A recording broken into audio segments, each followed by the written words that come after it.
Afwan Ustadz, bolehkah menganggap enteng ujian yang kita terima dengan yakin bahwa Allah pasti membantu kita dan kita hanya ikhtiar sebisa kita dan beribadah maksimal? Ya, terima kasih atas pertanyaannya. Dan untuk edukasi bagi kita semua, salah satu adab dalam bertanya adalah ucapkan salam terlebih dahulu, karena dalam riwayat disebutkan as-salam qabla su'al, salam sebelum bertanya. Salam sebelum bertanya. Dan yang kedua, nasihat para ulama kita doakan gitu loh. Kita doakan ulama kita doakan guru-guru kita doakan saudara-saudara kita doakan umat, baru kita bertanya. Nabi SAW bersabda, man sana ilaikum ma'rufan fakafi'uh. Apabila seseorang berbuat baik kepada Anda, maka balaslah perbuatan baik itu. Dan kalau Anda belum bisa balas, maka doakan. Doakan, kata Nabi.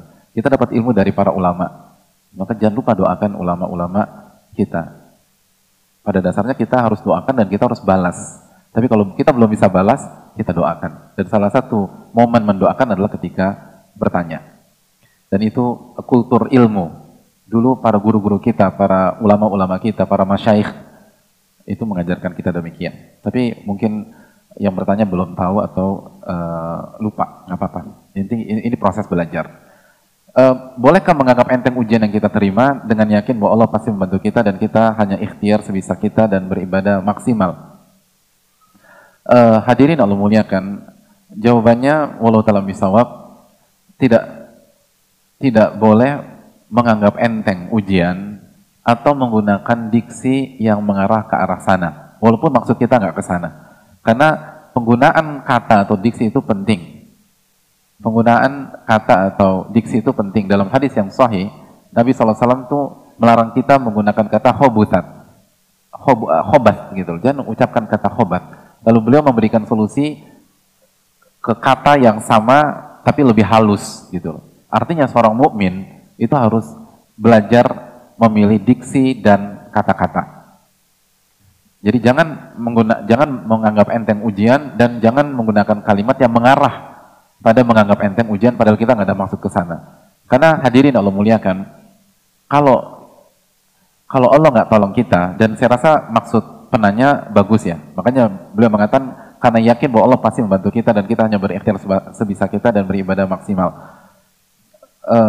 Walaupun kita demikian, tetap saja jangan anggap enteng. Bahkan kan sunnah Nabi SAW, apa kata Nabi SAW? As-sa'idu laman junnibal fitan. Orang yang bahagia adalah orang yang dijauhkan dari fitnah. Jadi fitnah dan ujian itu dihindari sebisa mungkin. Tapi bukan lari dari masalah ya. Sebisa mungkin ditunda. Makanya salah satu hikmah adanya Sulh Hudaybiyah. Sulh Hudaybiyah itu Nabi SAW gencatan senjata sama siapa? Sama orang musyrik, Quraisy. Selama berapa lama? 10 tahun kan? Itu salah satu hikmahnya kata Allah.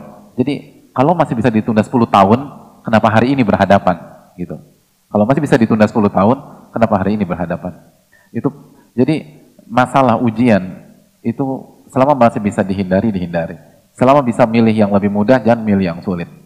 Kecuali ada keutamaan dan ada ibadah. Tapi kalau ini ujian, ini masalah dan seterusnya. Lalu kita berikhtiar dan kita minta bantuan dari Allah Subhanahu wa taala, lalu kita jalankan.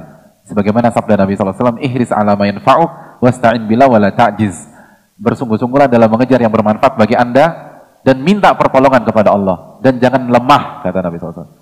Dan Nabi SAW juga bersabda sallallahu alaihi wasallam, la tatamannau liqa'al adu. Anda jangan pernah berharap bertemu dengan musuh. Jangan pernah berharap bertemu dengan musuh. Jangan sok-sok, ayo mana sini orang ini saya tantang, mana orang munafik berhadapan dengan saya. La tatamannau liqa'al adu. Jangan pernah berharap bertemu dengan musuh. Was'alullah al-afiyah, dan minta keselamatan dari Allah. Minta keselamatan, jangan ketemu dengan masalah. Minta keselamatan. Lalu Nabi SAW melanjutkan, wa idza laqitumuhum fasbiru. Tapi kalau Allah takdirkan bertemu dengan musuh, bertemu dengan ujian, bertemu dengan masalah, sabarlah, kata Nabi kita sallallahu alaihi wasallam. Mungkin itu.